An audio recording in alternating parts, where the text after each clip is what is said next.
acted fast to protect an undisclosed interest.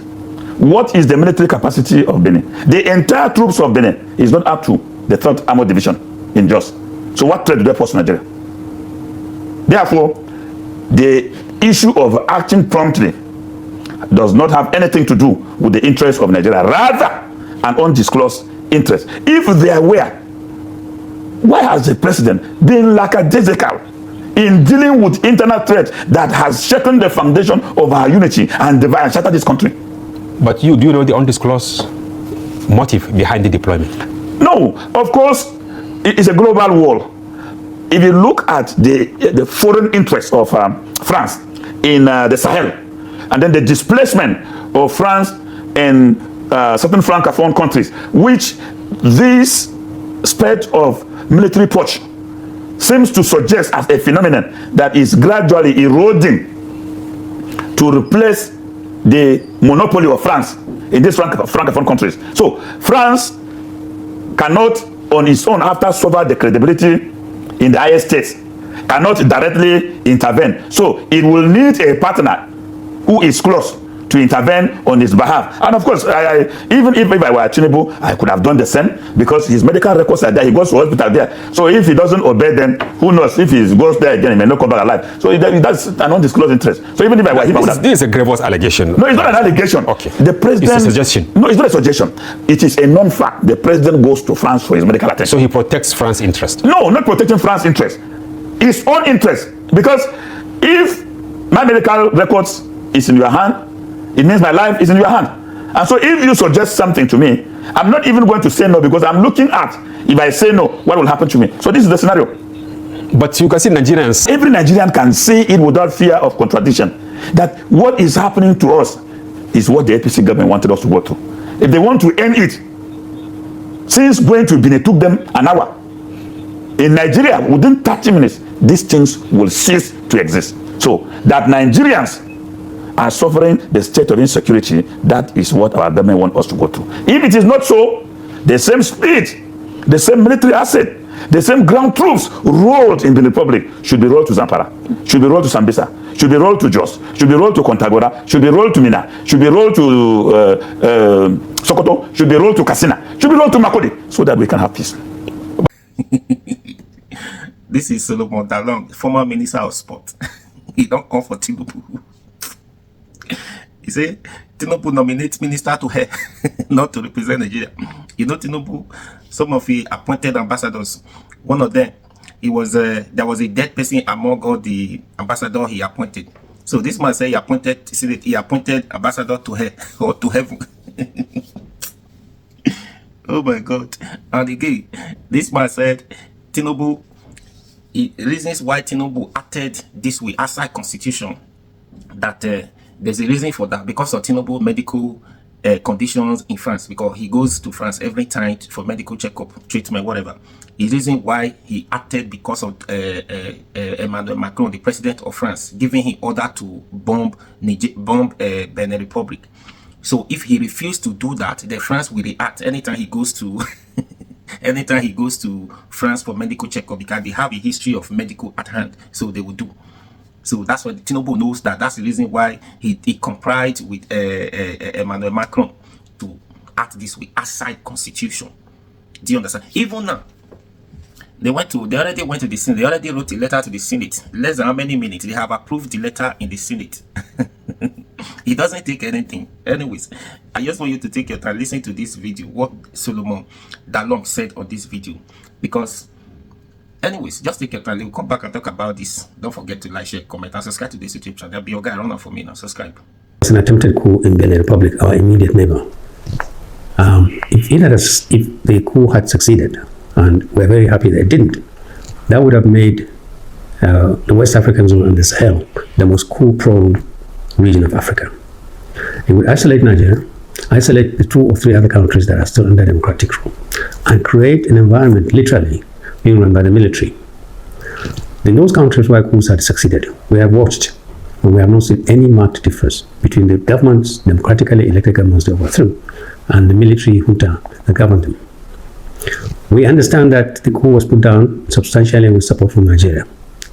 While A lot of people may celebrate the fact that Nigeria showed leadership and clout. Nigeria should worry. We need to examine whether in the process of helping the current regime in Benin Republic, we have not, either unwillingly or unwittingly, played into the hands of those who would say we have violated either some fundamental international rules or we've created pockets of enemies in our neighbor. In any case, the point is Benin and many other African countries in West Africa and Sahel are on the verge of collapsing their democratic systems. And we don't know what will happen next. This is alarming. Generally speaking, most responsible Nigerians are reluctant to talk about coups and their implications for a good reason. We don't even want to contemplate the idea. The military rule is welcome, it's feasible, and we can live with it. The truth is that those who understand what military rule is and recognize the fact that it is not superior to a democratic system. We, my generation and a lot of other Nigerians have lived with military. We do not want to live under military rule in Nigeria. And if we had our choices, we would advise that other African countries and other Africans do not also live with the military or under the military. But we have a problem. If you ask the many reasons why coups take place, substantially they are caused by democratically elected people who turn around and oppose all the fundamentals of the democratic system. They run governments badly, they rig elections, they violate all the laws of the land and stay in power for a long, long time. Citizens watch. Citizens know that their leaders have no respect for the law. Why should citizens prefer democratically elected governments to the military? The antidote to coups is for government democratically elected regimes to radically improve the quality of governance, the security of the citizen, the welfare of the citizen. The attempted coup in Benin Republic should be a reminder to us that President Tinubu and his administration have to radically and substantially improve the quality of life in Nigeria so that we can make a loud case for the sustenance of the democratic values that we fought so hard to gain in Nigeria. How happy are you with the decision taken by President Tinubu?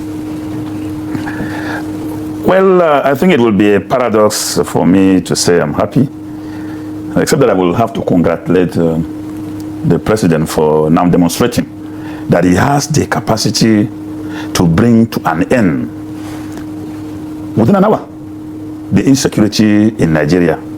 But he has chosen not to do it because he has demonstrated in Benin Republic yesterday.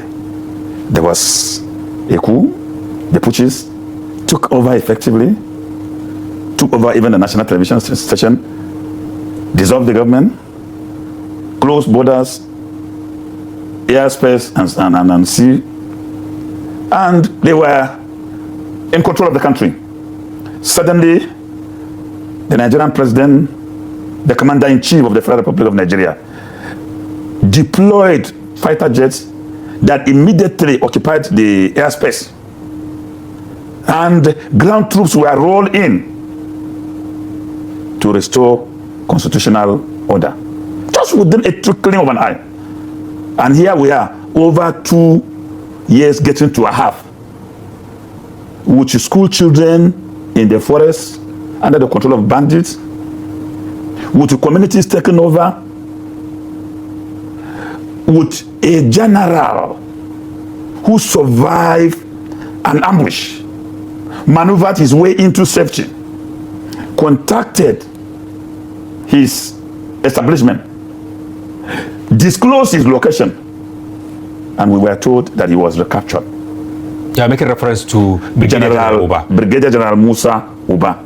Even though ISWAP had released a statement that they have executed him, but of course they did not give us evidence, which is another thing that created some doubt in our mind, because this terrorist group, sometimes when they do things like this, they leave the public with evidence. Now we have no evidence. So in my own mind, as a revolutionary Democrat, I am suspecting that they may be holding him as a big stake, taking into consideration the threat now that US is coming.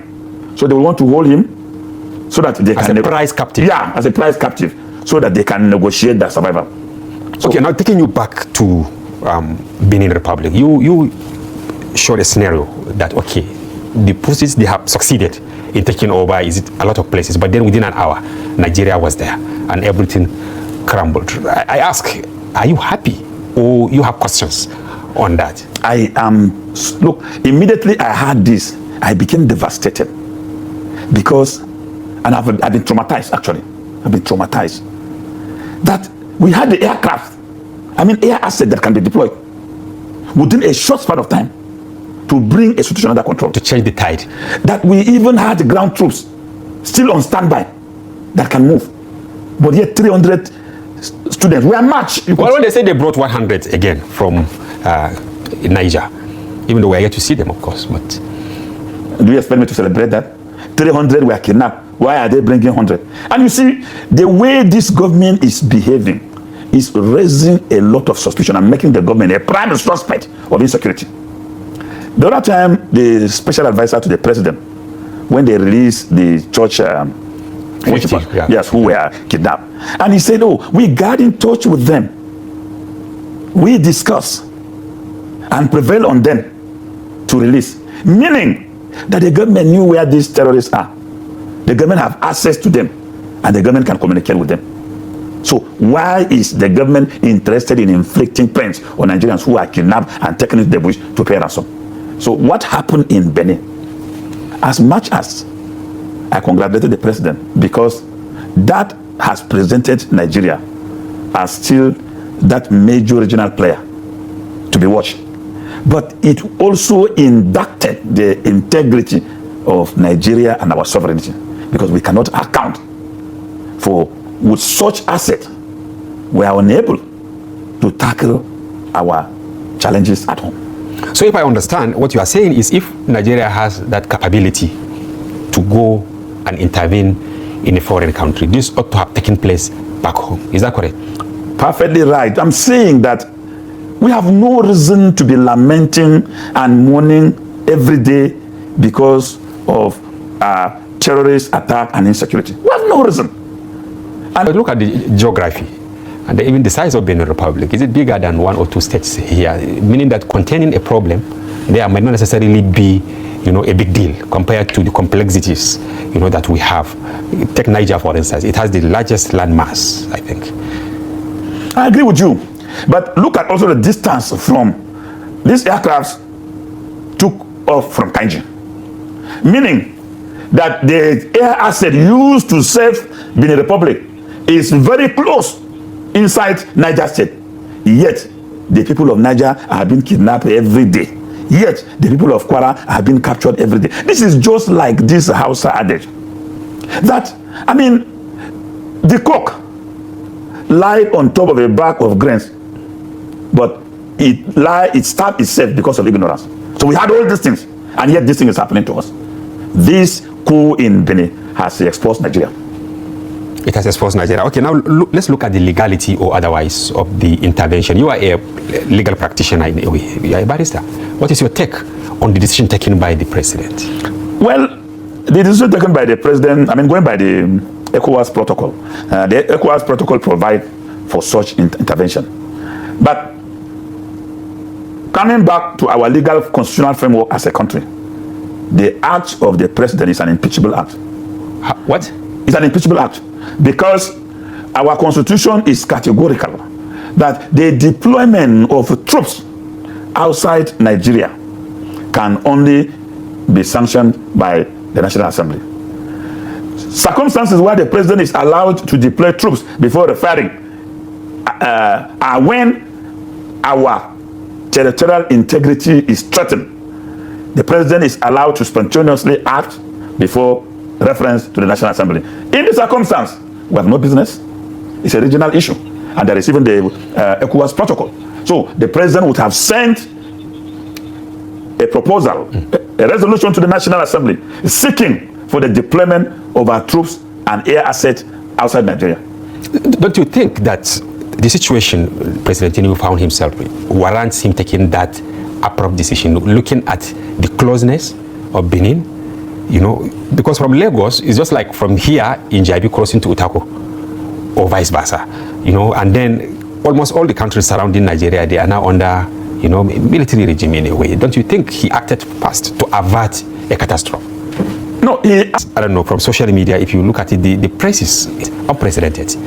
No, if you go to my page and look at my post, I have it here. Also. Very good. Which I said, congratulations to President Bola Ahmed Tinubu for intervention in the Republic of Guinea. Now Trump is welcome. It has one of the highest comments. It's the trending. But it's not surprising because you are his fierce critic. So whatever you said about him, nobody would be surprised. No, but my page has always been balanced because his supporters have always been coming there to also criticize. Some of them attack my person. But on the average of what is happening on my page now, Nigerians are not smiling at all, are not celebrating it. Rather, Nigerians are so bitter because Nigerians knew better that they have been shortchanged by their government. That this government has the capacity. Nigeria has the capacity. Nigeria has the air asset. But for whatever reason, this government is playing politics with insecurity. And of course, every Nigerian knows it is 2027. Because this government, there is nothing on its agenda. It has abandoned governance since 2 years ago. It's interested in 2027. And this brings me to this question. Is it really true that troops have been deployed? Have you seen the videos? Or is it just a gimmick? Because we know that anything can happen in Nigeria now. It cannot be a gimmick. We hold the president by his pronouncement. It's the president that commanded the troops. We're not making empty statements. We are taking the statement of our commander-in-chief who commanded the troops for work well done and commended our airmen for display of skill and strategic strike that neutralized the convoy of the coupists. So these are statements of government. So it cannot, it's not, if it is going to be propaganda, if you say, oh, is it propaganda, I will be skeptical because this government is not for propaganda. It can even today begin to announce that the world has come to an end and that they saw God presiding in Wuse Market judging. But that's why I'm asking, how did they even deploy? Looking at the problems, you know, facing almost all the theaters. No, this is an easy thing. We have troops in Lagos. So they can do Yes, we have, in fact, we have a brigade very close around Badagry axis. So it is not like they're going to move troops elsewhere. No, it is this brigade that is by the border that will be deployed. After all, it is for such purposes. So it will be deployed to move in while the area support is given as a backstop to the troops so as to neutralize the coupists. Now, no matter how laudable, you know, an action is, provided it is illegal, meaning you are putting something on nothing. Is that correct? As a legal practitioner? Name more that none can happen. Okay, so now what is the position? You cannot give what you don't have. Okay, now what is the decision in the eye of law? You know, the decision taken by the president. What do you think the National Assembly should do? If we had a democracy, as we are talking, that should have been the conversation in the National Assembly. Testing the propriety and otherwise of the action of the president, judging it alongside the constitution, law, and other international protocol. But you know the type of National Assembly we have. This National Assembly, that a letter from the president can excite them, and they will just jump into that their ignoble song. So I don't expect them to say anything because they have presented themselves in a manner as if they are a clueless legislature. Are you saying maybe they don't even know there is this legal provision that the president cannot act the way he acted without recourse? There are ranking members in the National Assembly who are very familiar with the Constitution. They so much master the Constitution even more than some lawyers. So they knew all those things. Some of them are scared. Some of them have been intimidated. Some of them have been courageously speaking for Nigerians, and so sometimes they're getting tired. Some of them are bench warmers and local choristers, just to clap hand and rest, oh, on your door, we shall stand. They keep singing this type of But we expected maybe 1 or 2 of them to act since yesterday. This is almost 24 hours when that action was taken. Not necessarily at plenary, they mustn't have to be there, but even via the media. The vocal ones might not be aware, but conversation like what we are doing now can also trigger their minds to the issue, and they will look at it. So we give them another benefit of doubt as to how the conversation will be tomorrow. But it should have ordinarily started today. That why would the president of the Federal Republic of Nigeria deploy our military and air asset into a neighboring country without the approval of the National Assembly of the Federal Republic of Nigeria? But we had precedents, right? During the declaration of state of emergency in Rivers State, the president acted first before he took the request to the National Assembly and they endorsed it. Don't you think he will do the same? Maybe follow your intervention? No, but the act itself is unlawful. because the Constitution provides that he will have to seek before acting. So if he acts before seeking and had the endorsement of the National Assembly, it does not validate the act. The act remains contaminated in the eyes of the law. Therefore, what the National Assembly had done is the National Assembly had also violated the Constitution of the Federal Republic of Nigeria for endorsing illegality. So if the two erred, now who will bail the cat now? If the two of them erred, Nigerians have an option of recall or patiently wait in the mosques and churches for 2027 to evaluate and assess their performance. Those who do well, return them. Those who are not fit to even see the road to Abuja will stay at home. Now, someone will ask, there was some, warning when we had similar incident in neighboring Niger Republic, but we didn't act the way we acted. Is it that Nigeria is trying to recover lost grounds following threats, probably by President Trump, to now prove to him that, look, we still have the capacity to remain a regional power? I think what happened in Niger took the due process of law, and that was why the National Assembly rejected it. Now, what happened in Benin, like I said, it has to do with personal interest that affects the president directly, because the way he reacted, it was like something pinched him. And for those of us who are researchers and also reviewing, like you said, the global power play, if this to him could have meant that he had proved to US that Nigerian capability is intact, no, he had indicted himself, because the unwilling doctrine under international law provides that if a nation state is unable or unwilling, it's called unable and unwilling doctrine, to protect or prevent terrorists from attacking its citizens, then another nation state also has the right to intervene and prevent the terrorists from destruction of human lives. So what Donald Trump held onto is this particular principle. And the second principle, which you cannot prevent America if they want to come and intervene in Nigeria, is the declaration by ISWAP, by Boko Haram in 2013, that they are affiliates of ISIL and Al-Qaeda in Afghanistan and Iraq and Syria. By that declaration, they have upgraded their status to an international terror network. But who created those groups, Boko Haram, ISWAP? We had a legislator in the American Congress who said, he called you said that they were once funding these, terrorist groups. And up till now, no statement from Trump or from any other legislator until the time we now arrive at, warning when we had similar incident in neighboring Niger Republic, but we didn't act the way we acted. Is it that Nigeria is trying to recover lost grounds following threats, probably by President Trump, to now prove to him that, look, we still have the capacity to remain a regional power? I think what happened in Niger took the due process of law, and that was why the National Assembly rejected it. Now, what happened in Benin, like I said, it has to do with personal interest that affects the president directly, because the way he reacted, it was like something pinched him. And for those of us who are researchers and also reviewing, like you said, the global power play, if this to him could have meant that he had proved to US that Nigerian capability is intact, no, he had indicted himself, because the unwilling doctrine under international law provides that if a nation state is unable or unwilling, it's called unable and unwilling doctrine, to protect or prevent terrorists from attacking its citizens, then another nation state also has the right to intervene and prevent the terrorists from destruction of human lives. So what Donald Trump held onto is this particular principle. And the second principle,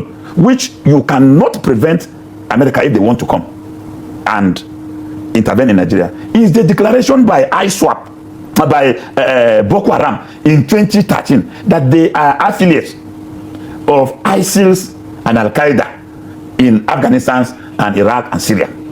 By that declaration, they have upgraded their status to an international terror network. But who created those groups, Boko Haram, ISWAP? We had a legislator in the American Congress who said, he called you said that they were once funding these, terrorist groups. And up till now, no statement from Trump or from any other legislator until the time we now arrive at even the threat to now invade Nigeria. What prevented the National Assembly and the Nigerian government to deposit a complaint in the United Nations against the U.S.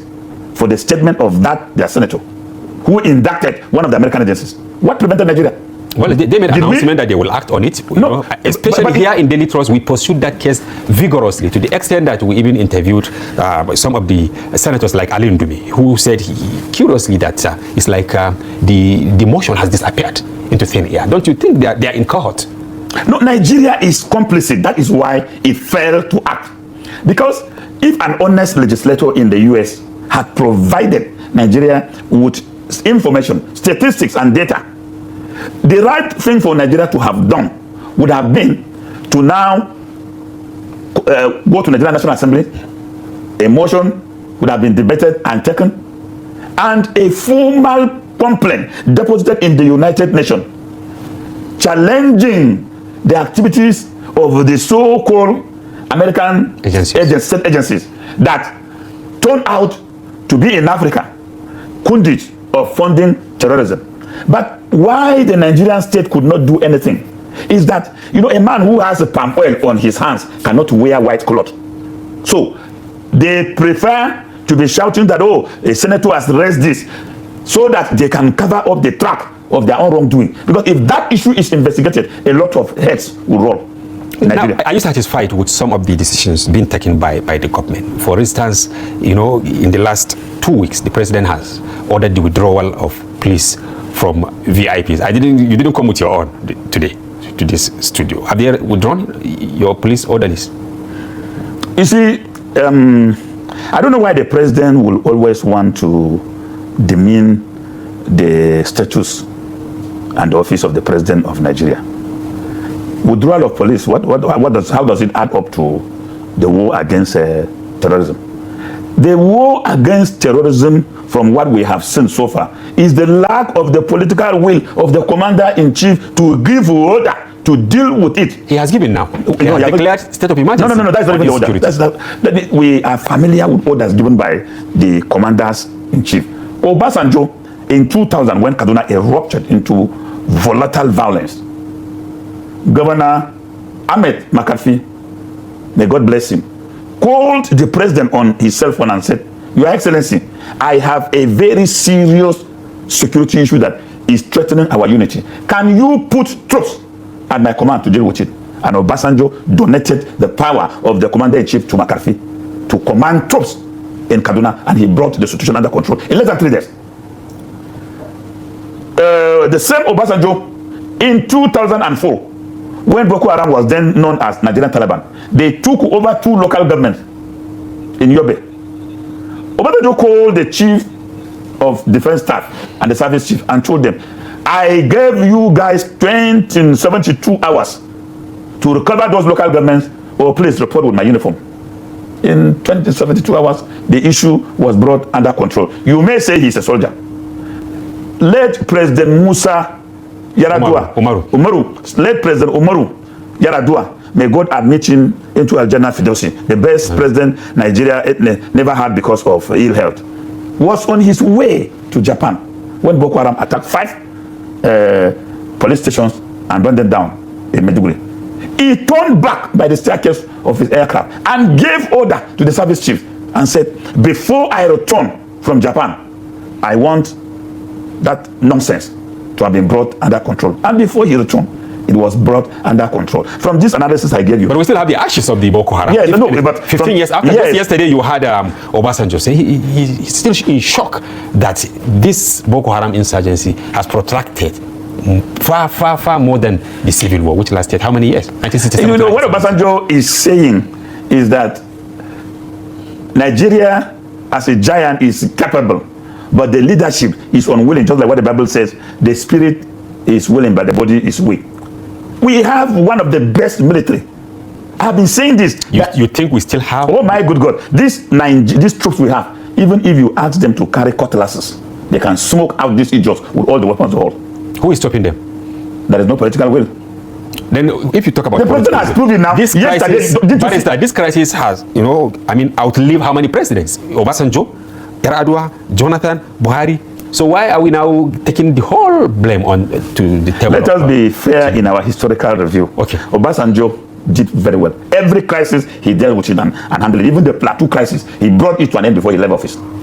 Yar'Adua dealt with every crisis, even the Niger Delta agitation. He became the first president who went into the Niger Delta, and the second human being was myself in 2016. They dealt with it. These problems started escalating under President Goodluck Jonathan, and it developed thick skin under my boss, President Muhammadu Buhari, and now it has wings. It's flying under President Bola Ahmed Tinubu. So these two presidents did their best. They were commander-in-chief.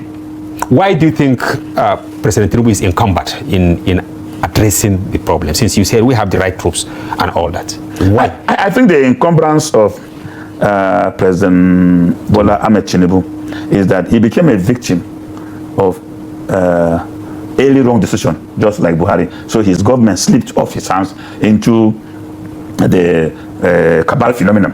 And today, whatever his wishes for Nigeria are, they are not necessarily seeing the light of the day. Are you saying he is also caged? No, he, of course. The president is a stranger of his government, and I have examples to give. Okay, give us.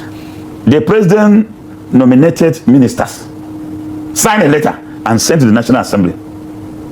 And the then national chairman of PDP or APC? APC, Ganduje, former governor of Kano State, raised an alarm that they didn't know who nominated the nominee from Kano, and the nominee was on her way for screening, and they told her, oh, your name has been changed. There was another one from Delta, the same thing. Now, the president, in his ministerial nominee, nominated a dead senator from Yobe. Referring to ambassadorial nominees. Yes, ambassadorial nominee. He nominated a dead senator. Senator Adamu Talba, which maybe he intended to assign him to be an envoy to either hell or heaven. The irony of this nomination, because some people have said, oh, the Buhari did it. But Buhari's dead people were names found on boats and parastatal. But this dead senator, the name went to the National Assembly. The Senate president who presided over the valedictory session of these late senators 5 months ago was the same person that read his name again. That was why I became convinced that Tinubu intended to assign him as a Nigerian ambassador to either heaven or hell. Now, this is really funny, but I don't want to laugh because it's a serious matter. Nominating a late senator for a sensitive position of ambassador, because ambassador is like the president. Yes. In the country he is assigned to. Now talking about the new Minister of Defense, do you think he will turn the tide, looking at the fact that he was actually dropped as Chief of Defense Staff, then barely weeks after? What changed? Why was he dropped in the first instance? I congratulate my brother General Christopher Musa, but I don't envy him, because I've asked the same question. That what has changed? As a Chief of Defense Staff, he had easy access to the president. He was retired and then invited and appointed as a minister, and he accepted. If it were you, oh my God, nothing will take me close to the villa. I have been a minister. I know what ministers suffer in the hands of the gatekeepers of the president. I was one of the best to Buhari, was very, very close to him. Despite our closeness, I was blocked sometimes for 3 months. I couldn't see the president until I had to go through Nadeko route before I connected. So, for General Musa to now accept to be a Minister of Defense. He is now a minister, subject to bureaucratic protocols. Before he will see the president, he will have to go through the protocol. I am not a prophet of doom, but I don't see him performing any miracle. Well, what I'm saying is, and what people are asking, of course, widely celebrated, but then what really happened, you know, because it was at the peak of the debate around whether there was plan to remove President Tinubu from office or whatever, just like what happened in Benin. That was around the time that he was removed. Was there anything like attempted coup in Nigeria? Have you had? No, for me, I have a different opinion as to why General Musa was removed. Okay. I watched a video of his address to troops in the theater, where he was telling them, from today, you must shoot aside. Nobody should see any terrorist again and claim he had no order to do so. And he enumerated the circumstances allowed under military operational tradition to attack. He read the riot act to them. And immediately I watched that, I became apprehensive. And yes, not too long, he was removed. But as a chief of defense staff, he was in charge. He has a command. As a minister of defense, which people are celebrating with prayers and are happy, he has less to do.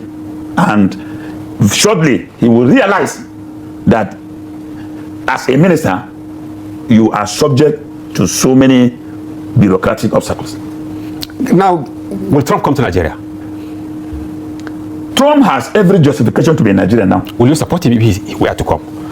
Tinubu has led a president in Benin. Tinubu, without any approval, he has gone to Benin. Well, you know, Talon actually asked him to please help me. That was what ousted but reinstated President. Trump was invited by Tinubu and Buhari in 2013. How? When they were non-state actors. But how? They invited him against Jonathan. Even the issue of Christian genocide was the letter they wrote to President Barack Obama. Who and who? To Tinubu and Buhari when they were in Safe Nigeria. But some people say it is the INEC chairman who wrote that letter. No, INEC chairman wrote a report, a different report. But when we were doing Safe Nigeria against Jonathan, you know, I was an active member of Safe Nigeria. Yes. We were organizing protests everywhere. In fact, I survived narrowly when I was in Kano, mobilizing against fuel subsidy, withdrawal of fuel subsidy, when Boko Haram attacked Kano. And I survived so many bombs, and I had to lie down on ground. So you are saying Tinubu and others? Tinubu, yes, the Safe Nigerian group, which is Tinubu, Buhari, Soyika, Tunde Bakari, Femi Falana, they were the ones who wrote and invite America to come because they were killing Christians. The Boko Haram was throwing bombs everywhere. Did they say killing Christians, or they said Boko Haram? No, they were very specific, killing Christians, because that time Boko Haram were killing Christians. All right, I wish we have more time, Barrister Solomon Dalung, to continue with this conversation. So yes, they invited America. That invitation is the same thing Trump did. So Trump is responding to their invitation. Let them not talk about sovereignty. They call him. Thank you. Solomon Dalung don't finish Tinubu. Now, it is obvious that we have what it takes to end this insecurity crisis in this country. The thing is, Tinubu do not want to do it, or he does not have the political will to solving the problem. We are going to live with this insecurity crisis until Jesus comes. Meanwhile, Jesus is not coming from heaven to solve this problem for us. As far as Tinubu remains in office, trust me, this problem will continue.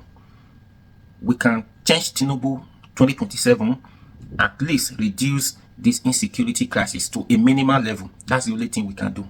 But now, it is obvious that we have what it takes to solving the problem. If Tinubu can swiftly swing into actions to save or to calm the situation down in Benin Republic, to restore peace and normalcy in Benin Republic, it means that we have what it is to send these people, whatever names you call them, send them back to where they belong. To make, if you want to bomb all of them, you want to buy all of them, you want to pursue them, leave this country, go to another country, and then Sabi, we have what it is. We don't want to do it. Now it is obvious. You see, I said this before. When your property get missing, somebody who stole that property that you are looking for, he's among those looking for it. You can't find it because he knows where he kept it. He stole it. He doesn't want you to find it. So Tinubu is part of this problem. Tinubu is a problem creator. He created this problem. He's among those who created this problem for Buhari. And Buhari now left the problem for Tinubu. So you are not expecting Tinubu to be a solution to the problem he created. Take it or leave it. That's how I see it. So it takes the grace of God with the help of another president to come who has no connection, no business with these people. Do you understand? To solve this problem. If the way Tinubu taking some decisions to say, that's when they say Tinubu is courageous, is this, is that. If he is this courageous to say subsidy gone, they won't. If he has this same mind, let him declare war in insecurity, give a marching order, give order to this same military to bomb this street. They can do it, but there's no order. What are you telling me? What are you telling me? Do we need foreigners to come and do we need foreigners to help us or to tell us what to do? Tinubu now has failed Donald Trump. A foreign president is not telling or giving command what to do, not to do. Now you are scared of what they are telling you because you don't want evasion. You are scared. You suddenly wake up and start thinking of something. Up to today, they are still deliberating in National Assembly what they are going to do, how they are going to solve the problem. They have not even come up with a solution to the problem that saying that Tinubu is trying. Do we need foreigners to help us, to tell us who make order, who make that phone call that withdrew the troop that was in that school? Up to today, we don't know where they are, who make the phone call. Today, and you say we are ready. We don't. Every time people saying we don't have technology, we don't have drones, we don't have this. The little ones that we don't need drones to do, we cannot even do all those things. It is there are some. Even you bring drone now, we have drone, all the technology and everything. We have all the sophisticated weapons, whatever. Not everything those weapons can do. There are some things you just need common sense to do, to understand. Just imagine, take for instance, up to today, we don't know those military that were in that school. We don't know them. We don't know who made that phone call. How do you expect this problem to be resolved? They said they want to investigate. Up to today, the new Minister of Defense they just appointed, Christopher Musa, said they are going to investigate, know what happened. Now, let me tell you, Musa no need to investigate. Those people who were on duty, or even if you are not on duty that day, you know, in your office, let me give you, for example, in your office, you have a rota that you work with. If you are not on duty today, you know who is on duty today. Today you are not on duty, or tomorrow you know who is on duty tomorrow. So definitely you are not on duty today. These people carried out this evil this behavior. Even you that are not on duty, you know who was on duty, who was supposed to be in that place. So we don't need Minister of Communications to investigate who made that phone call. When you get that person who was supposed to be there, bring the person out. Put that person behind the bar. The person will tell you who called him because he doesn't want to go behind the bar alone. He will tell you who called. What are you saying? There's a rota. They work with rota. Are they spirit? So leave that one till today. We don't know. Brigadier General Doughty today, we don't know his whereabouts, if he's dead or not. We can't even find his corpse. Kidnappings every day is increasing day by day. So all those things, no, we don't need this thing. We just need to do something. Let us see what you are doing. If you cannot, if you don't even see this problem as a problem, because if not because of Donald Trump, Tinubu do not even see this as a problem. That's the reason why this insecurity escalated to this point where international is not telling us. They want when this thing started. Tinubu, they said is opposition. Even now, it's still opposition. They do everything possible to say it is not Christian genocide. It is Muslims and Christians being killed. Was that supposed to be the answer? Yet you can't stop it. Do you understand? So if we can be this very fast, proactive to issues, it would have been better. Now we are able to restore peace in another man's country. We are not able to restore peace in our country. And this has been with us for how many years? Tinubu's government now, 3 years is going. Yet, this insecurity is expanding day by day. Less than 24 hours, we're able to restore peace in another man's country. Anyways, what do you think? Do you think Tinubu is really working hard to solve this problem of insecurity? Yes or no? Because we'll continue to shout his name, we'll continue to call his name, we'll continue to everything he did during Jonathan, we'll continue to repeat everything because his government has failed. So he said he will do it. He said he will do it. The primary responsibility of every government is to secure life and property. A country where there is no security, no protection of lives and property, you are not expecting development. You are not expecting foreign investors. And now why are they not here? Dangote told you that they said it. That in like this, you are not expecting foreign investors. Foreign Dangote is at least, you know, Dangote, I don't need to tell you. So he's saying that with this problem, this insecurity, not deceive yourself, foreign investors are not coming. Do you understand? So all those travels that Tinubu had used our taxpayer money to travel to say he's looking for investors, if it was easy to bring foreign investors with the way he's governing this country, they would have come. No rule of law, no this, no security, nothing. Anyways, what do you think? Please share this video and subscribe for more.